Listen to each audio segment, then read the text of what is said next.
CNN learned the hard way that Chris Christie is no fan of Bidenomics as the Republican presidential hopeful gave an answer that wasn't what anchor Kasie Hunt was expecting.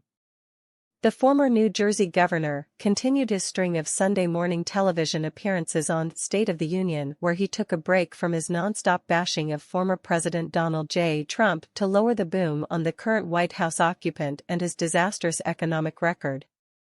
As the segment was wrapping up, Hunt brought up the economy, seeming to expect that just because Christie hates Trump, he would swallow the propaganda about Biden and compliment him on the smokescreen put out by the White House and the media. She was badly wrong as Christie took her on a trip down memory lane to the last time that a Democrat president brought as much pain to the American people as Biden has with budget-crushing costs for such essentials as food, energy, and housing. So you mentioned the big things, and I want to ask you about that because the reality is there is some good economic news these days, she said. Inflation is creeping down to 3%, GDP is strong. Consumer sentiment is on the way up. We have wages going up faster than prices. Do you think President Biden deserves any credit for that?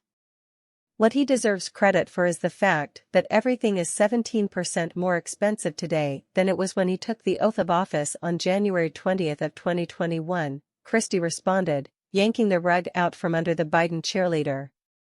Interest rates are at our highest level in 25 years. Making it much more expensive for people to buy a home, to buy a car, to be able to invest in their business and grow it to create jobs.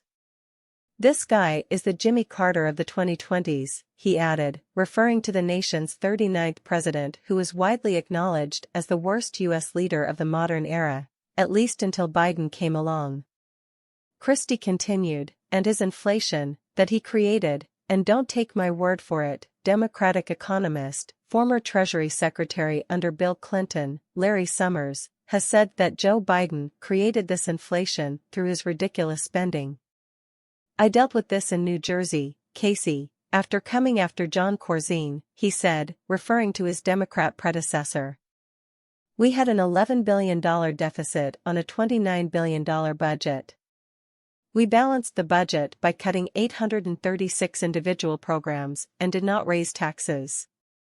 This stuff can be done, but you need someone who knows how to execute and knows how to do it, he added as Hunt glumly stared, moving from Biden back to Trump, whom he characterized as a failure on multiple key issues, closing with his pitch to be elected president and suggesting that he will be a man of action. The truth is that the economy under Biden stinks, just take it from VP Kamala Harris, who slipped up and admitted it during a recent event in Iowa where she said that most Americans are only one unexpected expense away from financial ruin.